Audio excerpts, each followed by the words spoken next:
My house was destroyed in a devastating fire. At 65, I sought refuge at my son's home, but he turned me away, claiming that his fiancée needed privacy. Feeling desperate, I reached out to my first love, a man I hadn't seen in over 40 years. When he opened the door to his mansion, he simply said 3 words: "You finally came home." My life changed in that moment, but before I continue, make sure you're subscribed to the channel and leave a comment telling us where you're watching from. We love seeing how far our stories travel. My name is Grace, and at 65, I thought I had already experienced all the hardships life had to offer. I was wrong. It all began on a Wednesday, just like any other, in Charlotte, North Carolina. I was in the kitchen making my afternoon coffee when I smelled something odd. I went to check, thinking I might have left something on the stove. When I opened the living room door, a thick wall of smoke hit me.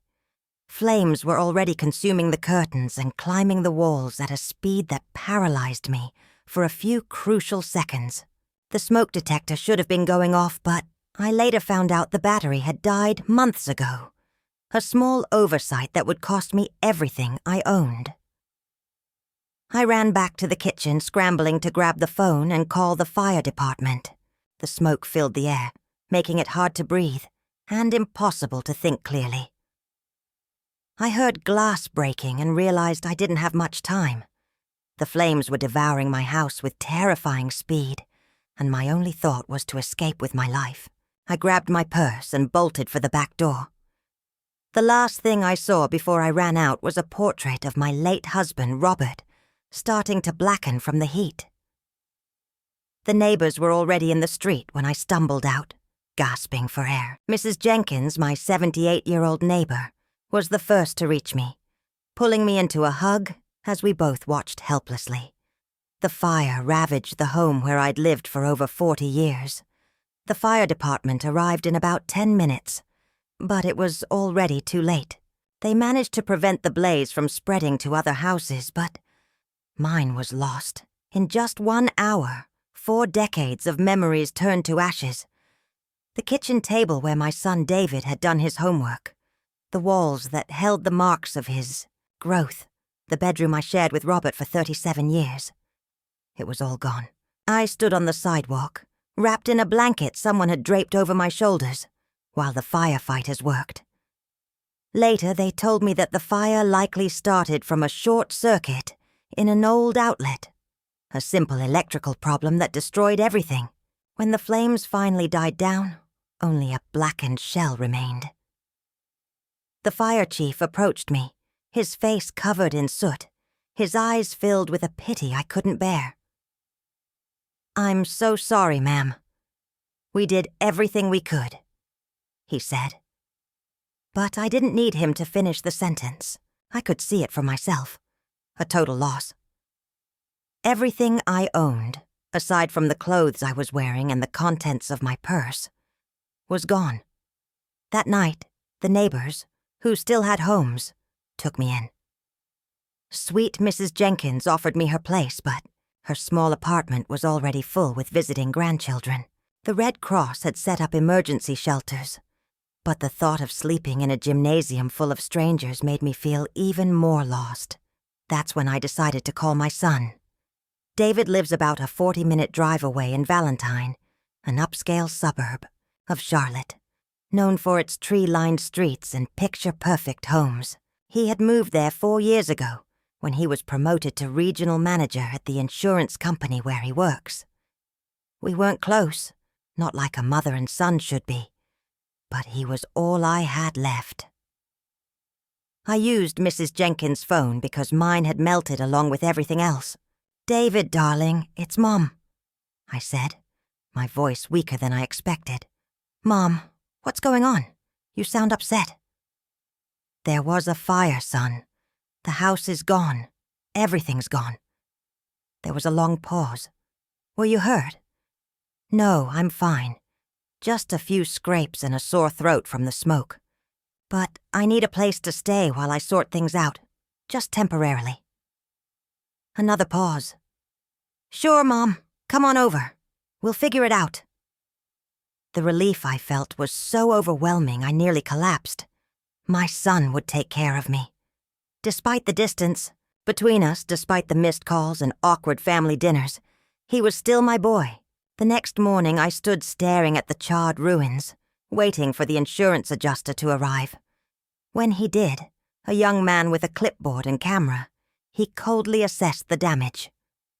"Total loss," he said, as though those 2 words didn't represent my entire life. "How much?" I asked, dreading the answer. "You had a policy for about $200,000, but after your deductible and depreciation, we're looking at maybe $90,000, maybe less." $90,000 to rebuild 42 years of my life. It seemed impossible. Mrs. Jenkins helped me buy some basic clothes and toiletries with the emergency money the Red Cross had provided. Now, everything I owned fit into a small borrowed suitcase. That was all I had left. The drive to David's house felt like a journey to a foreign land. Everything looked different when you have nowhere to return to. Familiar places. The gas station where I always bought lottery tickets. The diner where Robert and I used to have breakfast.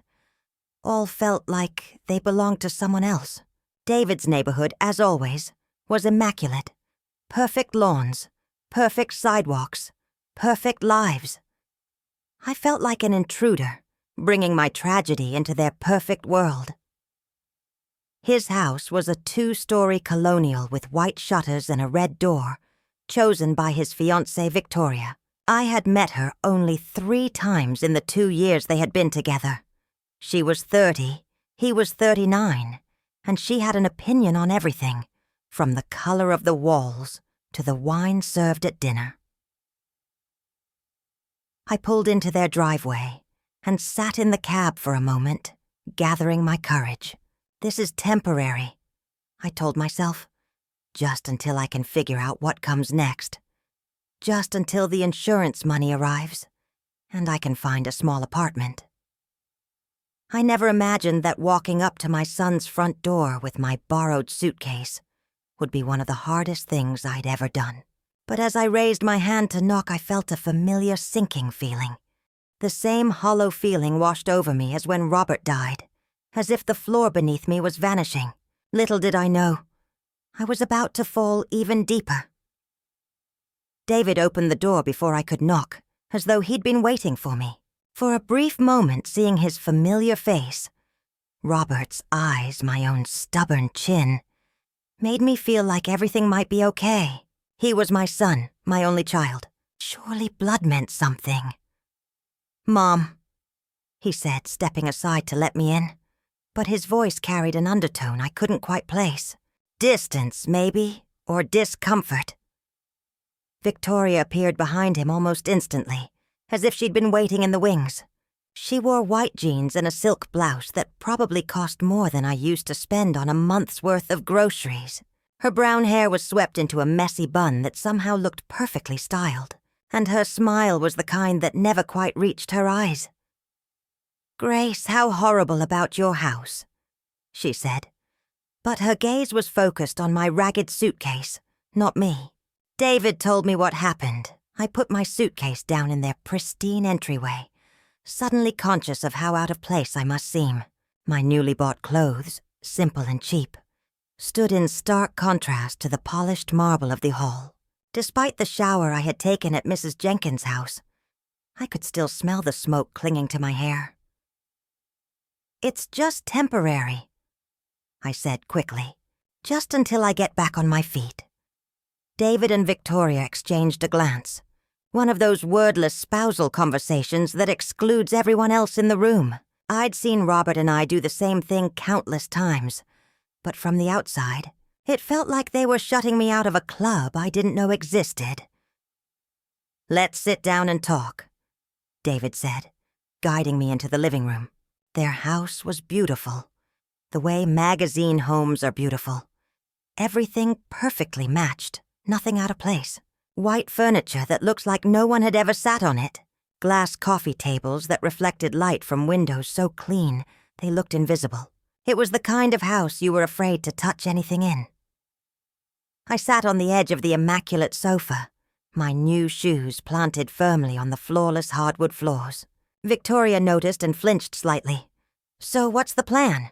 David asked, settling into the armchair across from me, not next to me, where he could have offered comfort, but opposite me, as if we were conducting business. "Well, the insurance adjuster said it'll take a few weeks to process everything, maybe a month.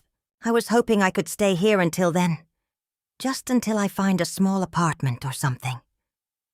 The silence stretched on, about 10 seconds longer than it should have. I saw Victoria's face change, her jaw tightening almost imperceptibly. She leaned over and placed her hand on David's arm, a gesture that seemed supportive but clearly possessive. "Mom," David began, and I knew from his tone that what was coming next would break my heart. "The thing is, Victoria and I have been talking, and we really value our privacy here. We work long hours, and this is our sanctuary, if you know what I mean." I blinked, not quite comprehending. "I wouldn't be in your way. I'd keep to myself. I'll help with cooking, cleaning. I won't be a bother." Victoria leaned forward, her voice soft but firm. "It's not about being a bother, Grace. It's about space. This house is our first home together, and we're still finding our rhythm as a couple." "I'm his mother," I said, the words coming out sharper than I intended. "Of course you are," Victoria replied smoothly. "And that's why we thought you'd be more comfortable somewhere else. Somewhere where you can have your independence while you rebuild." I looked at David, expecting him to contradict her. To remember that I was the woman who had stayed up with him through every fever, who worked double shifts to pay for his college books, who held his hand through his divorce 3 years ago, when his ex-wife left him for her personal trainer, but instead he nodded. "Victoria's right, Mom. We think you'd be happier with your own space." The words hit me like a physical punch. I actually felt my chest constrict, as though someone were squeezing my lungs. "Happier, David? I lost everything yesterday. Everything. And you think I'd be happier alone in a hotel room than here with my family?" "It doesn't have to be a hotel," Victoria said quickly. "There are some lovely extended stay places near the mall. Very clean, very safe, and they have little kitchenettes so you can cook for yourself." I stared at her. This woman who had only been in my son's life for 2 years, telling me where I should live after losing my home. And how am I supposed to pay for this lovely extended stay place? The insurance money won't arrive for weeks. David shifted uncomfortably. "I could help out with that. A few $100 to get you started." "A few $100? I almost laughed. It felt like being treated as a distant relative he barely knew, not the woman who had given him life. "David," I said, my voice barely a whisper, "I changed your diapers. I rocked you through your colic. I taught you how to ride a bike. I helped you with your homework. I held you when you cried, because Lucia Velasco broke your heart in high school." His face twisted slightly, but Victoria squeezed his arm harder. "No one's questioning your history," she said. "We just think everyone would be more comfortable with some boundaries." Boundaries. I'd heard that word from the therapist David had seen after his divorce. Everything was about boundaries. "You're kicking me out," I said flatly. "We're not kicking you out," David protested. "We're just saying that maybe this arrangement wouldn't work for anyone." "Whose idea was this?" I asked, though I already knew the answer. I could see it in the way Victoria leaned back, satisfied, as if she'd won something. "We discussed it together," David said, but he wouldn't meet my eyes. I stood up slowly, my knees cracking, reminding me that I was 65 and alone in the world. "I understand. Mom, don't be like that. We're trying to do what's best for everyone." "What's best for everyone?" I repeated the words, as if they were in a foreign language. "What would be best for everyone, David, is if your mother didn't have to sleep on the street tonight." Victoria's perfectly made-up face twisted into an expression of concern. "You don't have to sleep on the street. Like I said, there are options." I looked around their flawless living room one last time, at the family photos that included David and Victoria. But none of me, at the expensive furniture no one was allowed to truly live on, at my son, who had chosen this cold, beautiful woman over his own mother. "You're right," I finally said. "There are always options." I picked up my small suitcase. Its weight felt heavier now that I knew where I wasn't welcome. David stood up looking uneasy, but not uneasy enough to change his mind. "I'll call you in a few days," he said, "as soon as you get settled somewhere." "Don't bother," I said, surprised by how steady my voice sounded. "I wouldn't want to invade your sanctuary." Victoria had the decency to look slightly ashamed, but not enough to speak up, not enough to say, "Wait, this is wrong. She's your mother." I walked out of their perfect house with its perfect couple and its perfect boundaries and stood on the sidewalk for a long time before I could force myself to walk. Through the front window, I could see David and Victoria talking, probably about how difficult I was being, how much drama I was bringing into their peaceful lives. The irony wasn't lost on me. I had spent years after Robert's death telling myself I was strong, independent, that I didn't need anyone. But now, when I truly needed help, I realized that independence is a luxury only available when you have options. I walked to a small budget hotel on the corner, spending nearly all the money I had left on a room for the night. Sitting on the hard bed, staring at the peeling walls, I wondered where a 65-year-old woman with almost no money and only a suitcase of cheap clothes was supposed to go. That's when I remembered the business card I had carried in my wallet for nearly 40 years, somehow saved because it was with me when the fire happened. The edges were yellowed from age, and it was soft from being handled so many times. It was a card I never thought I would use, from a man I had loved when the world seemed young, and everything felt possible. Randall Galloway, the man who promised he'd come back for me, before life intervened, and the day never came. I spent 3 nights in that cheap hotel before I found the courage to make the call. 3 nights waking up with a sore back from the thin mattress, the taste of shame in my mouth.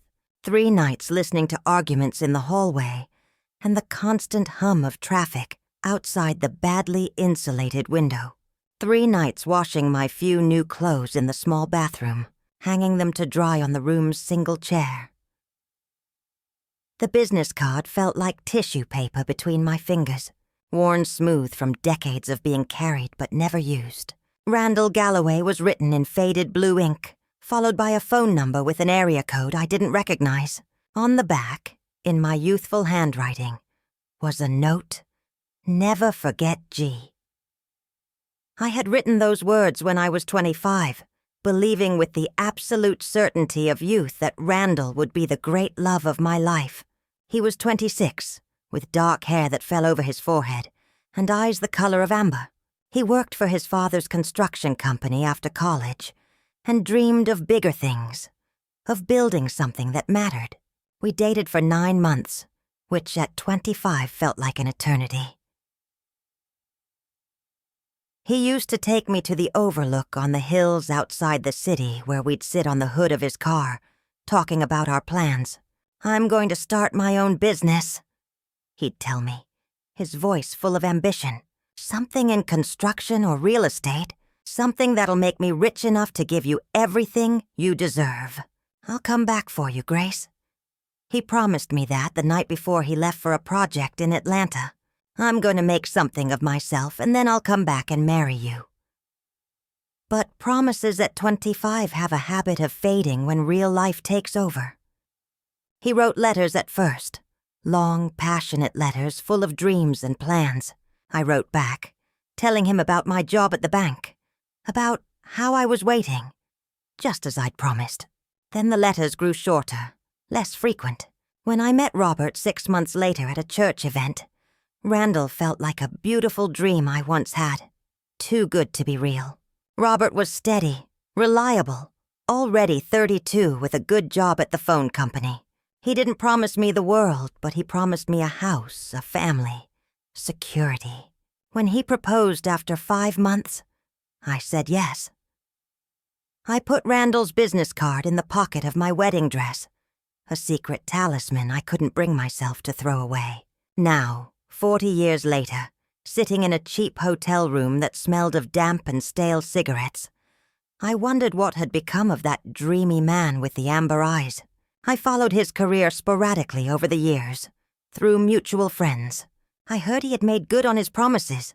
He started a construction firm and became a big deal. He never married, which surprised people. Too busy building his empire, they'd say. Randall Galloway was always ambitious. The last I heard, maybe 8 years ago, his company had expanded beyond North Carolina to Atlanta, Georgia, and Miami, Florida.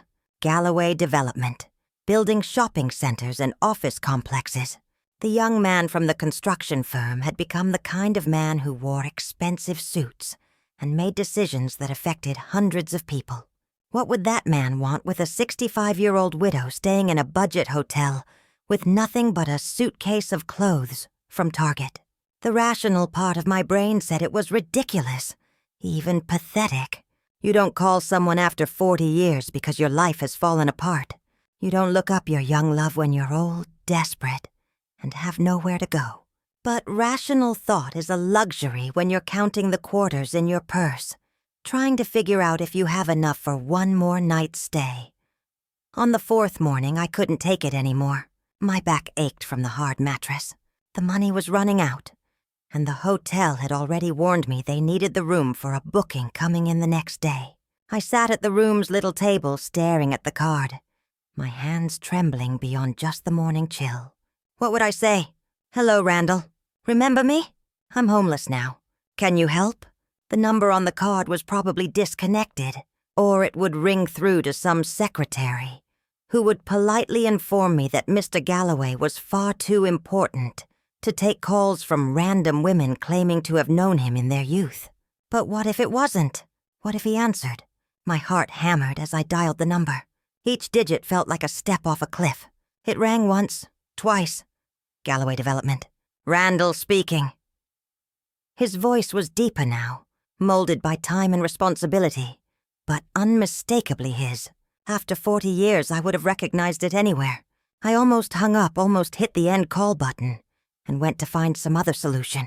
But something in his tone, some warmth that seemed to cut through the phone and wrap around me like a blanket, made me speak.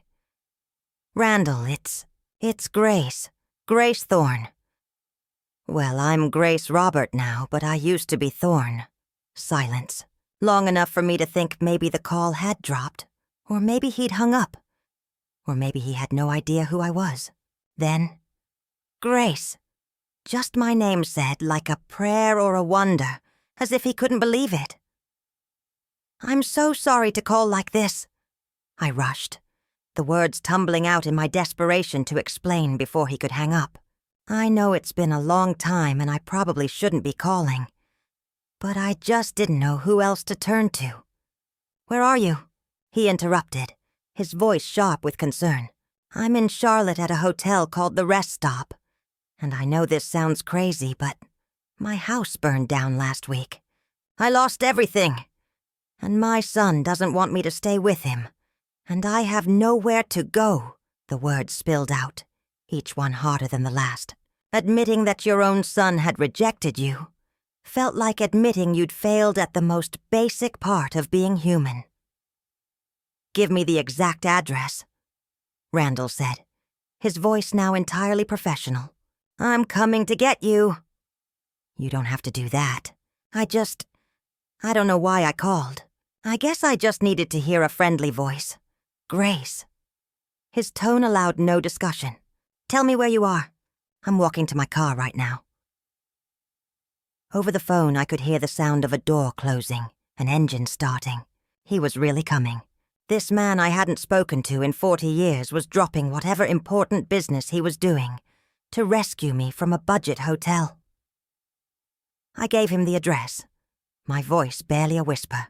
Randall, I'm not the girl you remember."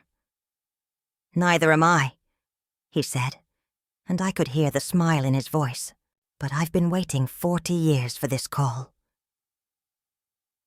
After we hung up, I spent the next hour packing my few belongings, alternating between panic and disbelief. What was I doing? What were we doing? This was insane. You couldn't just pick up a relationship after 4 decades like you were continuing a conversation from yesterday. But as I looked out the hotel window, waiting for a car I wouldn't recognize, carrying a man who might not recognize me, I felt something I hadn't felt since before the fire. Hope. Maybe it was foolish hope. Maybe it would lead to more disappointment, more heartbreak. But it was hope nonetheless. And at 65, with nothing left to lose, hope was worth the risk. At 10:45 on the dot, a silver Mercedes pulled up in front of the hotel, gleaming and polished against the worn backdrop of the street. I peered out the window as the car parked, my heart beating against my ribs like a bird trying to escape its cage. The windows were tinted so I couldn't see inside, but something deep in my chest told me it was him. The engine shut off and the driver's side door opened. Even after 40 years, even with gray hair and lines around his eyes, even carrying the weight of decades I hadn't shared with him, I recognized him immediately. Randall Galloway stepped out of that car, as if he were stepping out of my dreams, and as he looked up at the window where I stood, the years crumbled away between us, as if they had never existed. I grabbed my suitcase and hurried down the stairs with the speed of someone who fears a dream will vanish if she waits too long. He was standing by the car, waiting for me. Randall still had the same relaxed confidence he'd carried at 26, but now it was refined, polished by years of success and maturity. He wore dark jeans and a navy blue sweater, probably costing more than I used to spend on a month's worth of groceries. But his eyes, those amber eyes that had haunted my dreams for decades, were exactly the same. I wanted to hide. I wanted to go back to the room and pretend this wasn't happening. I looked terrible. My hair hadn't been cut in months. My cheap clothes were wrinkled, and I felt small and insignificant compared to the elegant man waiting for me. But he was already smiling at me, a smile that made my heart leap, as if I were 25 again. "Hello, Grace," he said softly. I could see the changes time had made. His dark hair was now salt and pepper, cut short and professional. Lines bracketed the corners of his eyes and shaped his mouth. He was broader in the shoulders, more solid, as if success had given him physical weight, along with everything else. But when he smiled at me, I saw the young man who used to take me to the Overlook and talk about his dreams. "Hello," I managed to say, my voice barely a whisper. He studied my face for a long moment, those amber eyes taking in every detail. I wanted to apologize for how I looked, for how far I'd fallen, for calling him after all those years with nothing to offer but trouble. Instead, he said 3 words that changed everything. "You look beautiful." I started to cry. Right there, on the sidewalk in front of that budget hotel, with Randall Galloway standing next to me. I completely fell apart. 40 years of pent-up tears, 4 days of uncertainty and despair, a lifetime of being told I wasn't enough. It all came out in ugly, gasping sobs I couldn't control. He didn't say anything else. He didn't try to shush me or tell me everything would be fine. He simply took my suitcase with one hand and wrapped his other arm around me as I collapsed against his chest. He smelled of expensive cologne, clean laundry, of success and stability, of everything I had lost and everything I never had. His sweater was soft against my cheek, and his arms were strong around my trembling shoulders. "I'm sorry," I choked against his chest. "I'm sorry, Randall. I shouldn't have called. I shouldn't have dragged you into this mess." "Shh," he murmured, his hand stroking my back. "You should have called years ago." When the tears finally subsided, I pulled away, embarrassed by the damp patch I'd left on his expensive sweater. I must look like a disaster. He reached out and wiped a tear from my cheek, his touch gentle as a whisper. "You look like someone who's been through hell and survived it. That's not a disaster, Grace. That's strength." I laughed, but it came out shaky and bitter. "Strength? I'm 65. I'm staying in a dive hotel because my own son doesn't want me. That's not strength. That's pathetic." His jaw tightened, and for a moment I saw a flash of the anger he was trying to hide. "Your son is a fool. You don't know him. I don't need to know him. I know you." He paused, his hand still resting lightly on my shoulders. "Or at least I knew you. And the Grace Thorne I knew would never turn away someone in need. Especially family. The way he said my maiden name, as if it were something precious he'd kept all these years, made my chest ache with longing for the woman I used to be." "That was a long time ago," I said. "I'm not that girl anymore." "Maybe not," he agreed. "But I'd like to meet the woman she became." He put my suitcase in the trunk of his luxury car, as if it were treasure, not a cheap bag containing everything I had left in the world. As he opened the passenger door for me, I was momentarily stunned by the unreality of the situation. The morning of the fire, I had a house, memories, a life built over decades. Now I was getting into the car of a man I hadn't seen in 40 years, with no idea what came next. "Where are we going?" I asked as he started the engine. "Home," he said simply. The drive took almost an hour, passing through increasingly wealthy neighborhoods until we reached an area I'd never seen before. Rolling hills dotted with properties hidden behind stone walls and iron gates, trees that looked professionally placed, mailboxes that probably cost more than most people's cars. Randall turned into a long driveway marked only by a small brass plaque that read, Galloway. The drive curved through mature trees and manicured gardens before opening into a circular entrance in front of a house that took my breath away. It wasn't flashy or ostentatious. It was elegant in the way that real money is elegant. Subtle, confident, built to last. Stone and wood with tall windows that caught the afternoon light, and a porch that invited you to sit and stay a while. "Randall," I whispered, looking at this monument to everything he had achieved. This is incredible." He parked the car but didn't get out right away. Instead, he sat there, looking at the house as if he were seeing it through my eyes. "It's too big," he said quietly. "It always has been. I built it thinking I'd fill it one day." But he shrugged, a gesture so familiar it made my heart ache. "Some dreams don't work out the way you planned." "You never married?" The question slipped out before I could stop it. He turned to look at me, his expression unreadable. I came close a couple of times, but something was always missing. He paused for a beat, then said simply, "You." The word hung between us in the silent car, charged with 40 years of what-ifs and could-have-beens. I wanted to ask what he meant.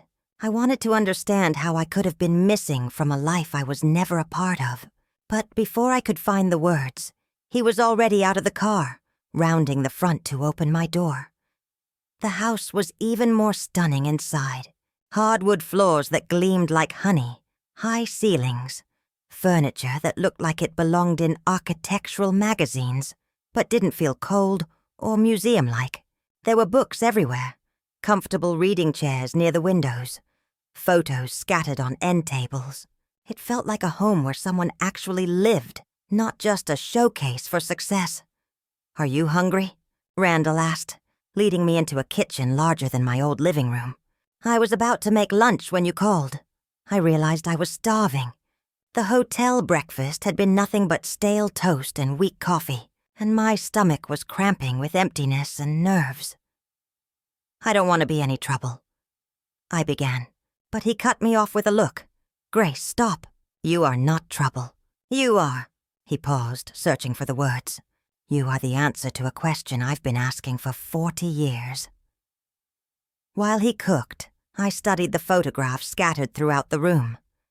Randall was a familiar face at ribbon-cutting ceremonies, shaking hands with influential people, He was often seen with various women at charity galas and business dinners, always smiling, but never fully happy. "Tell me about your life," he said, placing a plate of perfectly grilled chicken and roasted vegetables in front of me. "Tell me about Robert, about your son, about everything I missed." So I did, over a meal that tasted like heaven after days of terrible hotel food. I shared my life with him. I told him about my marriage to Robert. Steady, comfortable, providing me security and companionship, but lacking passion. I spoke about David, the son I had desperately wanted and loved fiercely, who grew up to be a stranger, prioritizing his fiancée's comfort over his mother's needs. I told him about the years of being a good wife, a good mother, and a good widow, about the fire that took everything I owned, and about the son who had taken everything I had left. Randall listened quietly, his amber eyes never leaving my face. When I finished, he remained silent for a long moment. "I'm sorry," he finally said. "I'm sorry about Robert, about your house, about your son, but I'm not sorry that you called me." "Why?" The question came out smaller than I intended. He reached across the table and took my hand in his. Still strong, still gentle, still able to make my heart race after all these years. "Because I never stopped loving you," he said quietly. "Because every deal I made, every success I achieved, every dollar I earned, it was all so I could be worthy of you when you finally came back to me." "Randall, I know this sounds crazy. I know 40 years is a long time, and we're different people now. But when I heard your voice on the phone today, it was like the missing piece in my life finally clicked into place." I looked at our joined hands, his tanned and well-kept, mine worn by work and showing every day of my 65 years. "I'm not the girl you remember. You're better." He disagreed. "You're real. You've lived and loved and lost and survived. That 25-year-old girl was beautiful, but she was only potential. You are the woman that potential grew up to be." His words settled around my heart like a warm blanket, healing wounds I didn't even know I was still carrying. For the first time in longer than I could remember, I felt seen. Not as someone's mother, wife, or burden, but as myself. "What happens now?" I asked. Randall smiled, the same devastating smile that made me fall for him when the world was young. "Now, we figure out what the rest of our lives look like together, if you'll have me." As I sat in his beautiful kitchen, filled with good food and possibility, I realized that sometimes the fire that destroys your old life is just making room for the life you were always meant to have. Living with Randall was like rediscovering a version of myself I had forgotten existed. The first week was strange, tiptoeing around each other like polite strangers sharing space. He gave me the entire guest suite of his house, a room larger than my old living room, with a private bath and a small sitting area overlooking his gardens. I felt like I was staying in a luxury hotel, afraid to touch anything or leave too much evidence of my presence. But Randall was patient, the way successful men learn to be. And gradually I started to relax. He had a housekeeper, Maria, who came 3 days a week. On the other days, I found myself cooking for him. It started small, making coffee in the morning, preparing simple lunches. But Randall appreciated everything, with the enthusiasm of someone who had eaten buffet food and restaurant meals for decades. "This is incredible," he said one evening, savoring the chicken and dumplings I'd made using my grandmother's recipe. "I haven't had a home-cooked meal like this in years." "It's nothing fancy," I protested. But inside I glowed. When was the last time anyone had truly appreciated my cooking? David used to complain that I made the same 5 dishes over and over. Victoria once suggested I try more contemporary flavors for family dinners. Randall shook his head. "It's perfect. You're perfect." That word perfect should have made me uneasy. I was 65, with gray roots showing and expression lines that had become permanent grooves. My hands were spotted with age. my body soft in places that used to be firm. I was anything but perfect. But when Randall looked at me, I saw myself reflected in his eyes as someone beautiful, someone worthy of love, attention, and gentle care. We fell into routines that felt as natural as breathing. We ate breakfast together on the back porch, where Randall read business reports, and I watched the birds at his elaborate feeders. We took afternoon walks around the property, where he showed me the gardens he'd planted himself and the greenhouse, where he grew orchids as a hobby. The evenings were for talking. We had 40 years to catch up on, and we did it slowly, carefully, like archaeologists examining precious artifacts. I told him how hard it had been to lose Robert, about the emptiness of the house in the months afterward, about how I had to force myself out of bed every morning, about the loneliness of widowhood, the way people treat you like half a person once your husband is gone. He told me about his business, how it had grown from a small construction company to a development empire, with projects in 3 states. He spoke about the women he had dated over the years. Smart, accomplished women who looked perfect next to him at charity galas, but who never made him feel whole. One night, as we sat near his fireplace, the rain drumming softly against the windows, Randall spoke quietly. There was one woman, Elena. She was an architect, brilliant, beautiful. Everyone said we were perfect for each other. I felt a pang of jealousy that surprised me with its intensity. "What happened?" I asked, my voice barely above a whisper. "I proposed," he said quietly. "Christmas Eve 5 years ago. A big show, restaurant overlooking the city, expensive ring, everything she said she wanted. And she said yes. We planned the wedding for the following summer. But as the date got closer, I started feeling like something was wrong. Not with her. She was everything anyone could want in a wife. But with me." He paused, staring into the fire. "The night before the wedding, I called it off." "Randall, no," I gasped. "What did you tell her?" "The truth," he replied, his voice steady. "That I was still in love with a woman I'd met 40 years ago, and it wouldn't be fair to marry her when my heart still belonged to someone else." The words hit me like a physical blow. "You canceled your wedding for me? For the memory of me? For the possibility that someday, somehow, I might need you, and you would be here waiting?" I looked at him, this successful, handsome man who could have had anyone, and tried to process what he was telling me. "This is crazy," I said, shaking my head. "It is," he agreed. He leaned forward, taking my hands in his. "It's crazier that you kept my business card in your wallet for 40 years. He was right. We were both crazy. We had both lived with the ghosts of what might have been. But somehow, against all odds, our particular brand of crazy had brought us back together. 3 weeks after I arrived, David called. I was in Randall's kitchen making dinner and humming to myself, something I hadn't done in years, when my phone rang. David's name on the screen made my stomach tighten with familiar anxiety. "Hello, dear," I said, trying to keep my voice neutral. "Mom." David's tone was odd, carefully controlled. "I've been trying to call you. Your phone keeps going straight to voicemail." That was true. I had been screening my calls, not ready to deal with whatever guilt or obligation David might try to impose on me. "I've been busy." "Busy doing what?" "I heard you checked out of the hotel weeks ago. Where are you living?" I looked around Randall's beautiful kitchen, at the fresh flowers he'd brought home that morning, at the expensive wine glasses on the counter. "I'm staying with a friend." "What friend?" he asked. "Mom, you don't have friends with money." His assumption offended me, partly because it had been true for so long after Robert died. I had let most of my friendships fade, too tired and too proud to maintain relationships when I had nothing to offer in return. "Would you be surprised?"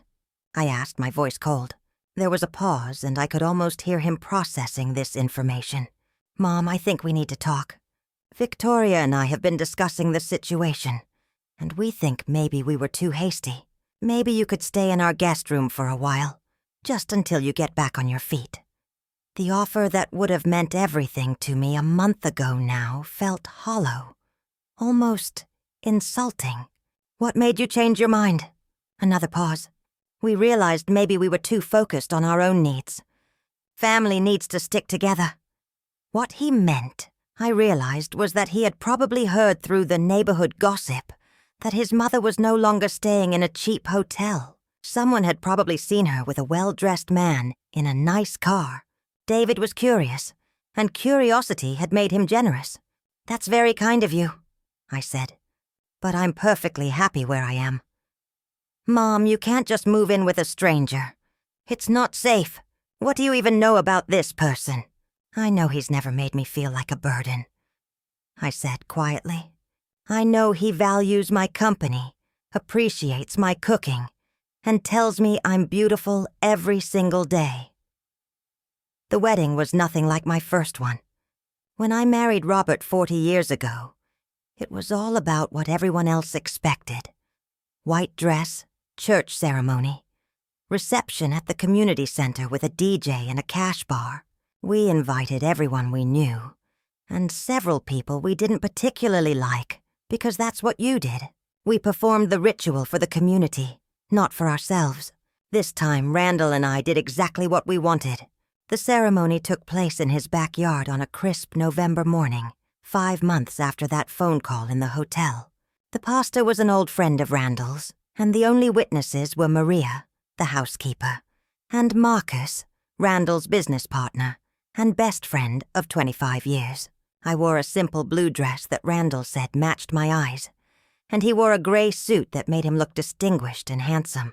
No fuss, no fanfare, no stress of impressing anyone.